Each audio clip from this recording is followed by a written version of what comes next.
بعد أن تم الاتفاق بين قوات أمن العام التابعة لحكومة سوريا وقوات الأمن الداخلي آسايش في ناحية شغلار، بدأت بلدية الشعب في ناحية القناية بالعمل مجددا بعد أن تم خروج هذه البلدية عن العمل بسبب الهجمات التي تعرضت إليها المنطقة. والآن بلدية الشعب تقوم بالتنظيف والعمل مجددا في بلدية ناحية القناية التي تقع في ناحية شغلار بعد أن تم الاندماج بين قوات أمن العام التابعة لحكومة سوريا وقوات الآسايش. للمزيد حول التفاصيل الآن معنا أحد العاملين في بلدية الشعب من مدينة كوباني.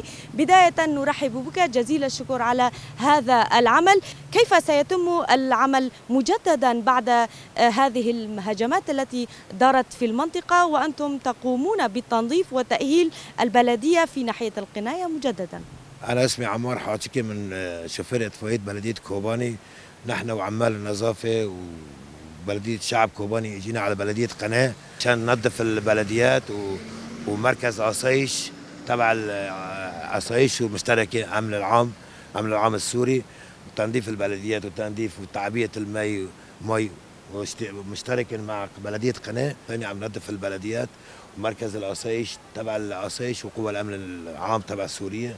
وإن شاء الله هاليومين نخلص البلديات، يجوا عمال نظافة، يجوا أطفائية مشان يعبوا للعالم إذا من عالم ما عنده المي مشان يعبي له المي كمان. شو شيوخ، نحن كله أخوة واحدة. نستطيع القول بأن ستعود الحياة كما كانت في ناحية شغلار، وأنتم كيف ترون الأوضاع الآن في ناحية شغلار؟ أوضاع كويسة والحمد لله، والعالم عم يرجع على بيوتها، وخبز هلا عم يوزعوا خبز واشتراك مع أمن العام وآسايش الكوباني. الحمد لله أمان 100%. إطفائية هون وعمال البلدية بده يجوا يداوموا بالبلدية، إيش لازم للمواطنين نحن جاهزين خدمة الشعب. شكرا لكم. نعم مشاهدينا، كما ترون الآن هنا بلدية ناحية القناية الآن يتم مجددا بإعادة العمل على تفعيل هذه البلدية بعد أن تم الهجمات على المنطقة.